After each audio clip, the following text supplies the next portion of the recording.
오늘은 우리 대강절, 교회력으로는 대강절 둘째 주일입니다. 지난번에도 우리가 대강절에 대해서 간단히 이렇게 설명을 드렸죠. 대강절이라 하는 것은 성탄절 이전에 있는 네 번의 주일을 이렇게 우리가 대강절 기간으로 대강 지키는 절기가 아니고 그리스도의 강림, 그리스도의 오심을 기다린다 해서 대강절 또는 대림절 이렇게 우리가 부르기도 하죠. 그런데 예수님은 이미 오셨잖아요. 오셨기 때문에 이 대강절의 의미는 우리에겐 두 가지 의미를 가지고 있다라고 말씀드렸어요. 예수님이 오신 그 성탄절을 기다리며 기대하는 마음도 있지만 또 다시 오실 예수님, 다시 오실 주님을 기다리는 그런 의미도 가지고 있습니다. 12월 주님의 오심을 기다리는 시간이고 또 앞으로 2주 후면 성탄절도 맞이하게 됩니다. 그래서 거리에서는 이 성탄 장식으로 아름답게 수놓은 곳도 많이 있고 또 라디오나 길거리의 음악 속에서는 크리스마스 캐럴들이 많이 들려오고 있습니다. 우리는 단순히 연말의 분위기 또는 서로 선물을 주고받는 휴일로서 성탄절을 맞이하는 것이 아니라 우리의 생명의 구주 되시는 예수님께서 나를 살리시기 위해서 이 땅에 오셨음을 기억하고 기뻐하며 감사하는 절기로 이 성탄절을 맞이합니다. 예수님께서는 그를 믿는 모든 자들에게 죄와 사망의 굴레에서 구원해 주셨고 또 하나님의 자녀가 되게 하셨으며 영생과 천국 잔치에 참여할 수 있는 귀한 선물을 주시기 위해서 이 땅에 오셨죠. 이런 선물을 받은 자들을 우리는 성도라고 부릅니다. 성도라는 말이 너무 익숙해지다 보니까요. 우리는 성도라고 불러도요. 당연하게 생각합니다. 아니 조금은 기분 나빠하죠. 왜냐하면 성도 하면은 직분이 없는 사람을 부를 때 그 성도라고 부르는 것 같아요. 그래서 누구누구 성도 하면은 난 장로인데 왜 성도라고 부르지? 근데 성도라는 말은요. 영어로는 saints죠. saints. 그걸 단수격으로 하면 성자, 성인. 캐톨릭에서는 성인이라고 하면 성인의 반열을 올리려면 그게 상당히 어렵잖아요. 이 기적의 그런 체험들이 있어야 되고, 그게 많은 사람들에게 검증이 돼야 되고, 여러 가지 많은 카테고리가 있습니다. 기준이 있는데, 하나님께서는 우리를 성도로 불러주셨어요. 성자, 성녀, 성도들, 성도로 불러주셨다. 그래서 성도라는 것이 참 중요하죠. 그래서 묘비에 보면은 예수 믿는 사람들이 이렇게 돌아가신 다음에 묘비에다가 성도 누구 이렇게 쓰는 경우들 종종 보죠. 성도라는 것만큼 귀한 것이 없죠. 근데 우리 스스로가 그렇게 거룩해서 성도가 아니죠. 하나님이 우리를 성도라 불러주시니까 감사할 뿐입니다. 단순히 교회를 다닌다고 해서 성도가 되는 것 아닙니다. 예수님을 구주로 믿고 거듭난 자들이 성도입니다. 그냥 교회 다니는 건 사람들은 그냥 교인이라고 부르죠. 그냥 우리 모두는 다 교인입니다. 그것은 맞지만 우리 모두가 성도일까? 성도이기를 바라죠. 하지만 믿음으로 예수님을 구주로 고백하지 않는 이상은요, 교회를 아무리 다녀도 성도가 될 수는 없습니다. 예수님은 물론 교회에 있지 않아도 예수님을 구주로 믿는 사람은 성도입니다. 그러나 교회라는 자체가 성도의 모임이죠. 그래서 교회는 거룩합니다. 교회는 소중합니다. 오늘 본문을 통해서 성도가 갖춰야 할 자질들이 어떤 것인지를 함께 살펴보려고 합니다. 특히 다음 주에는 우리가 교회의 일꾼으로 안수 집사님을 세우는 선거를 하려고 하는데요. 성도로서의 자질을 갖춘 분이 세워질 수 있도록 우리 모두 스스로를 자신을 살피고 점검하며 그렇게 결단하는 시간이 되기를 바랍니다. 아니 일꾼 또는 안수 집사 장로가 되기 위해서 성도가 되는 게 아니라 성도가 우선이죠. 우리는 어쨌든 하나님 앞에서 성도의 그런 자질들을 갖춰가야 하는 것입니다. 우리를 성도로 불러주셨는데 성도의 자질을 가지고 있지 않는다면 어떤 모습이 되겠습니까? 왕자와 거지라는 이런 동화를 잘 알 것입니다. 쌍둥이 정말 똑같이 생긴 이 아이들이 결국 모험심에 서로를 위치를 바꿔가지고 거지가 왕자 역할을 하고 왕자가 거지 자리에 있으니까 뭐 거지이지만 왕자의 자리에 있는데 아무도 알아보지를 못합니다. 그렇다고 왕자가 됩니까? 왕자로서의 언행과 또 해야 될 것들을 전혀 알지를 못하는 거예요. 그러니까 제대로 그 역할을 할 수가 없는 것을 우리가 동화를 통해서도 볼 수 있었습니다. 마찬가지로 하나님의 자녀로 우리는 하나님이 우리를 신분상승, 신분의 변화를 허락하셨는데 문제는 내가 그것에 준비가 되어 있지 않다라는 거예요. 어떤 면에 준비가 되어 있지 않는지 그것도 잘 모를 때가 많아요. 오늘 말씀을 통해서 우리 살펴보려고 합니다. 사도 바울은 오늘 본문을 통해서 데살로니가 교인들에게 지금 말씀을 전하고 있습니다. 복음을 받아들인 지 얼마 되지 않는 데살로니가 교인들이 믿음의 역사 그리고 사랑의 수고, 소망의 인내를 주변뿐만 아니라 먼 지역의 많은 사람들에게까지 전해질 정도로 신실하게 그들의 신앙의 생활을 하고 있는 것을 듣고 사도 바울은 크게 기뻐했습니다. 그래서 오늘 본문에 사도 바울은 하나님 앞에 또 간구하죠. 11절부터 13절은 사도 바울의 기도의 내용입니다. 데살로니가 성도들을 위해서 기도하고 있습니다. 9절부터 우리는 사도 바울의 데살로니가 교인들을 향한 태도와 그의 기도를 통해서 하나님의 택하신 성도가 갖춰야 될 자질이 무엇인지 그리고 하나님께서는 우리가 어떻게 신앙생활을 하시기를 원하시는지를 찾아볼 수가 있습니다. 이 본문을 통해서 성도가 갖춰야 될 자질, 뭐 여러 가지가 있겠지만 오늘 5가지 정도를 살펴보면서 어떤 점이 내게는 갖춰지고 있는지 또 어떤 점은 부족한지를 점검해보는 시간이 되면 좋겠습니다. 첫 번째로 교회를 인해서 기뻐하고 감사할 수 있어야 한다는 거예요. 성도는 교회로 인하여 기뻐하고 감사해야 됩니다. 여러분 사도 바울이 어떻게 얘기하고 있나요? 지금 9절 말씀 같이 읽어볼까요? 시작. 우리가 우리 하나님 앞에서 너희로 말미암아 모든 기쁨으로 기뻐하니 너희를 위하여 능히 어떠한 감사로 하나님께 보답할까? 네. 여기에 뭐 교회란 말이 나오지 않죠. 근데 사도 바울이 지금 기뻐하고 감사하는 이유는 데살로니가 교인들, 성도들로 인해서 기뻐하고 있어요. 데살로니가 성도들이 바로 교회입니다. 여러분 교회로 인하여서 기뻐한다는 것이요. 교회의 건물, 아름다운 건물로 인해서 기뻐하는 게 아니에요. 건물이 중요한 게 아니라 건물 속에서 예배드리는 신앙생활하는 우리가 교회라는 거죠. 이 교회를 바라볼 때마다 우리가 기뻐할 수 있어야 되는 거예요.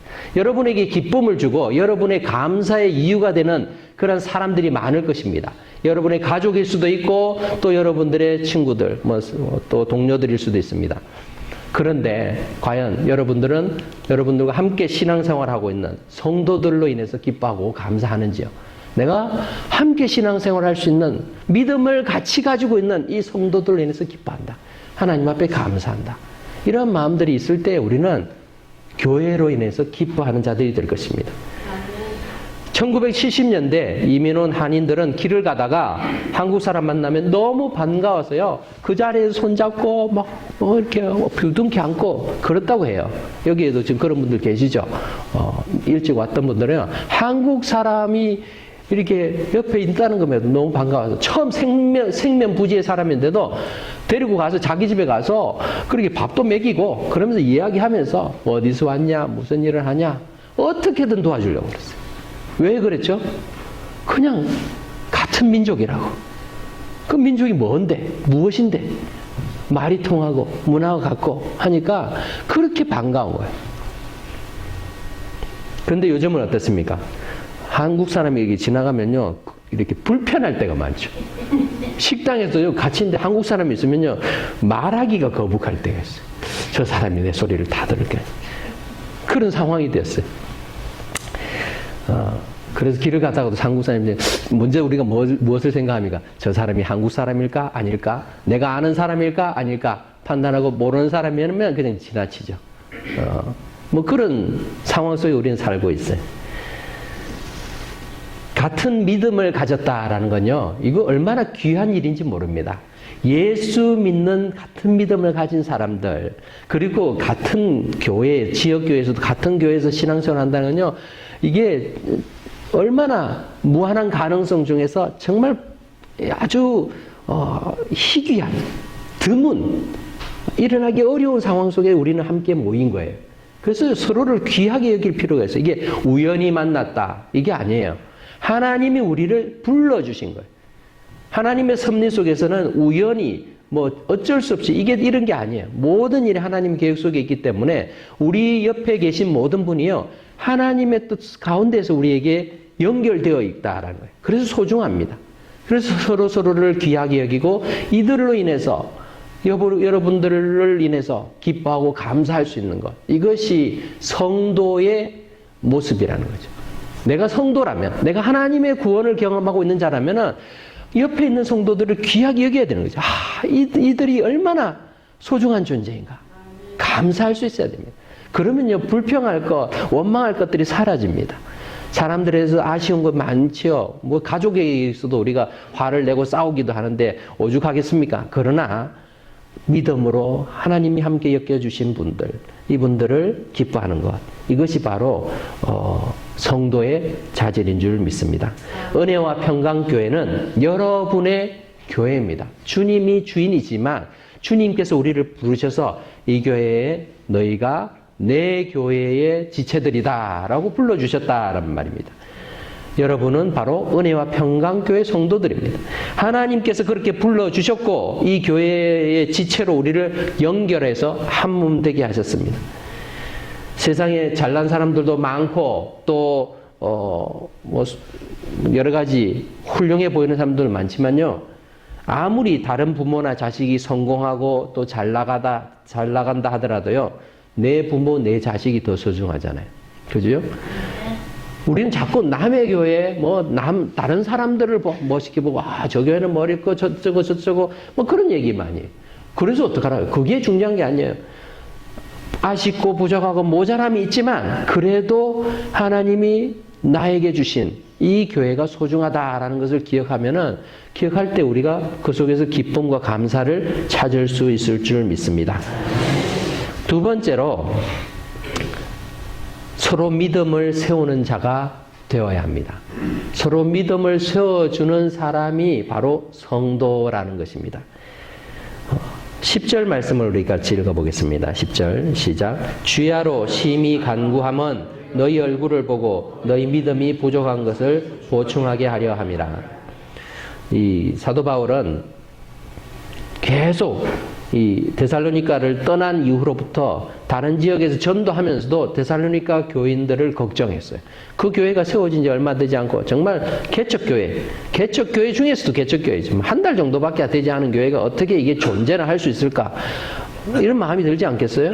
오늘날 10년, 20년 된 교회도요, 문을 닫는 경우가 허다한데, 그 복음의 초기, 복음 전파의 초기 시기에 그것도 박해가 심한 지역에서 교회가 설 수 있을까? 성도들이 믿음을 지킬까? 이런 것들로 인해서 계속 기도하고 있었단 말이죠.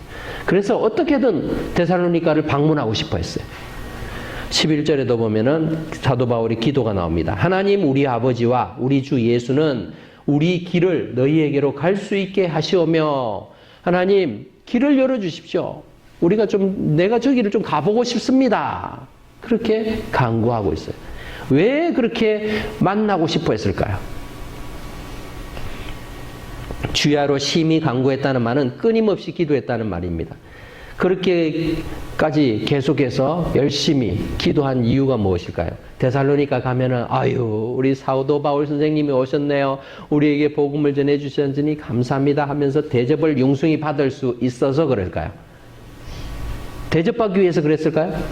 아니죠.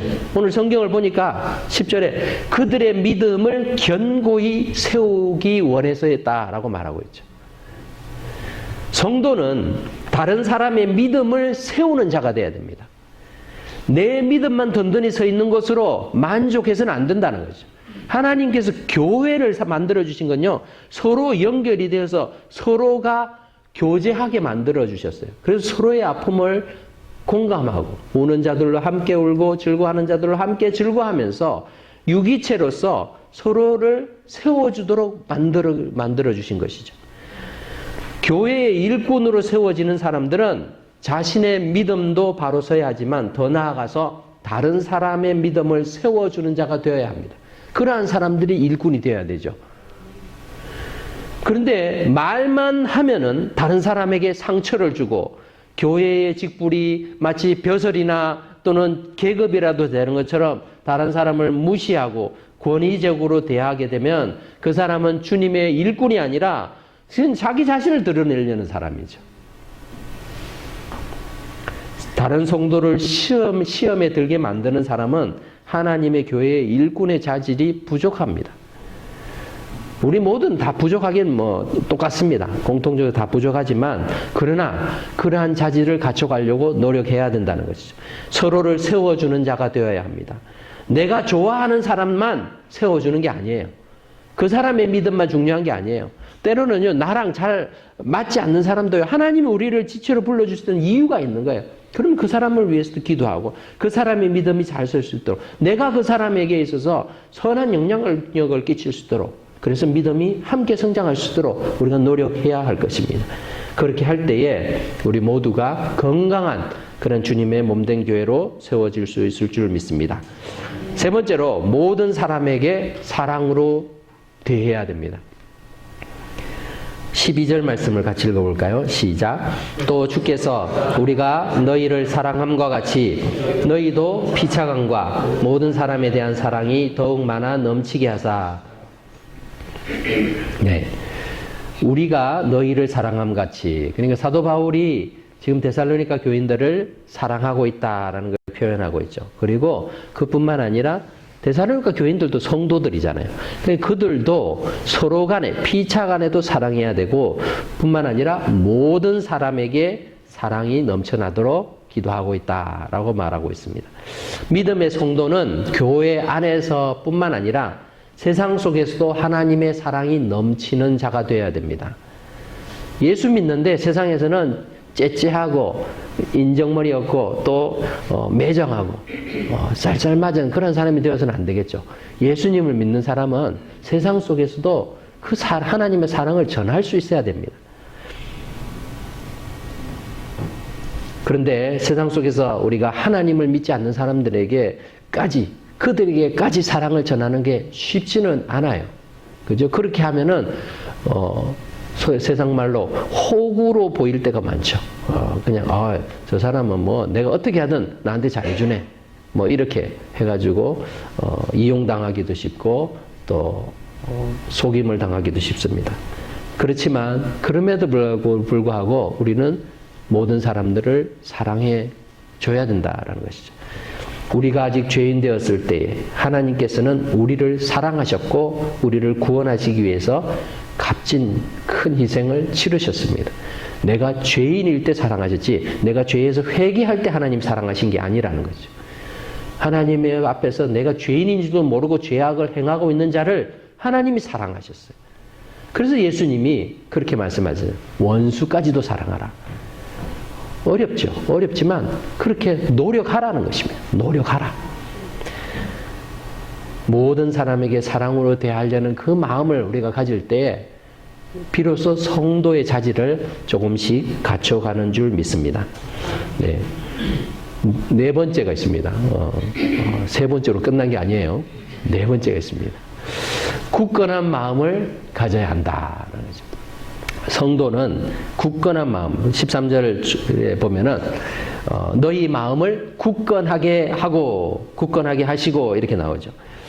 예수님을 이렇게 기도하면서 이렇게 하나님 이 데살로니가 성도들의 마음을 굳건하게 해주십시오라고 기도하고 있습니다. 굳건한 마음이라는 것은 마음을 견고하게 고정시키는 것을 의미합니다. 그것이 어떻게 가능합니까? 용감하면 다 됩니까? 어떤 사람은 주장이 강하니까 굳건하다 이렇게 생각하기 쉬운데요. 이렇게 목소리만 크지 사람은 다 연약합니다. 그러한 우리가 굳건해 줄 수 있는 것. 이사야서 26장 3절을 한번 읽어보겠습니다. 시작. 주께서 심지가 견고한 자를 평강하도록 지키시리니 이는 그가 주를 신뢰함이니이다. 자, 우리의 굳건함은요, 우리의 어떤 자기의 야망 또는 자신의 계획, 자신의 욕망 이런 걸로 인해서 굳건해지는 게 아니라 주님을 신뢰함으로 인해서 우리의 마음이 견고해질 수 있다는 거죠. 성도는 주님을 신뢰함으로 그 심지가 견고해야 됩니다. 그러한 사람이 바로 성도이죠. 내가 가진 다른 것으로 인해서 뭐 재산이 많아서 그것으로 인해서 내 목소리가 커지고 내가 이렇게 견고하게 뭐 그게 뭐 어려워 그게 뭐 힘들어 이렇게 사람들에게 떵떵거리는 게 아니라, 또는 내가 어떤 권세를 가져서 아니면 내가 높은 학력과 지식과 명예를 가져서 사람들에게 굳건하게 서 있는 것이 아니라 예수 그리스도를 믿고 하나님을 의지하는 그 믿음을 인해서 견고하게 서 있어야 된다는 거죠. 그렇게 살아가는 자들이 바로 성도입니다. 하나님을 신뢰하는 자가 되어야 합니다. 하나님의 약속을 믿고 천국을 사모하며 소망의 인내를 가진 사람이 바로 성도의 자질을 갖춘 사람인 줄 믿습니다. 조금만 힘든 일이 닥치거나 또 눈앞에 작은 유혹 때문에 믿음이 흔들리는 사람은 하나님이 기뻐하시는 성도라고 하기 어렵죠. 우리는 심지가 견고해질 수 있도록 하나님을 신뢰함으로 그렇게 주님을 바라보는 그런 성도가 될 수 있기를 바랍니다. 다섯 번째, 마지막입니다. 다섯 번째로 거룩함에 흠이 없어야 합니다. 13절 후반절을 우리 같이 읽어봅시다. 시작. 우리 주 예수께서 그의 모든 성도와 함께 강림하실 때에 하나님 우리 아버지 앞에서 거룩함에 흠이 없게 하시기를 원하노라. 아멘. 성도는 예수님의 다시 오심을 기다리는 삶을 사는 자들입니다. 그냥 시간만 지나면 뭐 다시 오실 거니까 그냥 내일 열심히 하고 바쁘게 지내다가 예수님 오셨네? 반갑습니다. 이렇게 하는 게 아니라 그 시간 동안 우리가 해야 할 일이 있습니다. 그게 무엇인가 하면은 거룩함에 흠이 없게 되어야 된다는 거죠.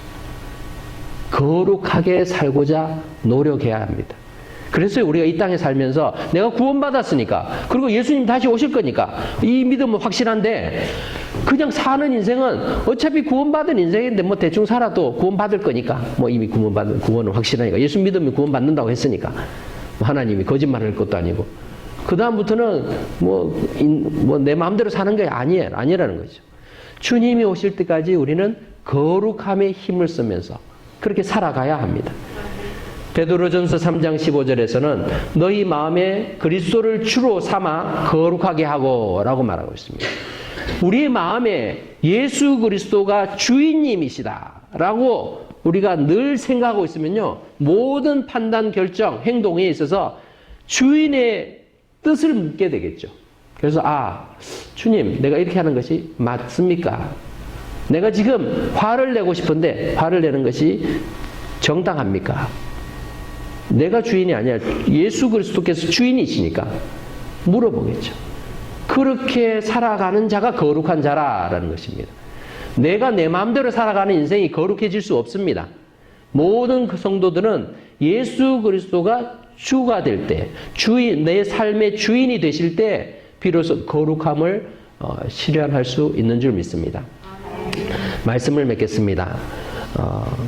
데살로니가 교인들의 참 믿음의 견고한 모습들을 우리는 봅니다. 하지만 모든 사람들은 연약하죠.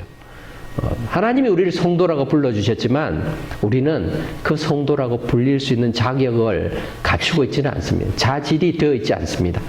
그러나 나는 그냥 이 모습 그대로니까 어쩔 수 없어요 라고 그런 것이 아니라 하나님 앞에서 그 모습, 그 자질들을 함양할 수 있도록 노력해 가야 한다라는 것입니다.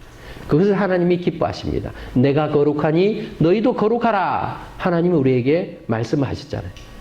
그렇기 때문에 우리는 하나님의 거룩한 백성, 성도로서 우리 자신을 돌아보며 또 부족한 부분을 이렇게 함양해 갈 수 있도록 노력해야 되는데 우리 힘으로는 불가능합니다. 내가 목표를 정해놓고 매일 이렇게 시간표를 정해가지고 한다고 해서 이게 되는 게 아니에요. 물론 조금은 더 나아질 수 있지만 그렇게 하는 것이 아니라 하나님의 은혜로 우리는 거룩해지고 하나님의 은혜로 우리는 하나님을 닮아가는, 그리스도를 닮아가는 자가 될 줄 믿습니다. 그러기 위해서 더욱더 십자가를 바라보시고 주님을 바라보십시오. 주님의 일을 한다라고 할 때에도요, 우리 자신을 돌아볼 때 자격이 되는 사람이 한 사람도 없어요. 다 다 부족합니다. 내가 무슨 주의 일을 해? 내가 무슨 주님의 교회의 일꾼이 돼? 다 부족하죠. 그런데 주님의 은혜가 우리에게 함께하면, 주님의 능력이 우리에게 함께하면요, 세상 사람들 때는 가장 비천하고 미약한 자라 할지라도 그러한 자를 통해서 하나님의 영광을 받으신 줄 믿습니다. 그러한 하나님의 은혜를 사모하고 하나님의 능력을 의지해서 정말 거룩한 성도로서의 자질을 갖춰가는 데 힘쓰는 저와 여러분 다 되시기를 주의 이름으로 축원합니다. 기도하겠습니다.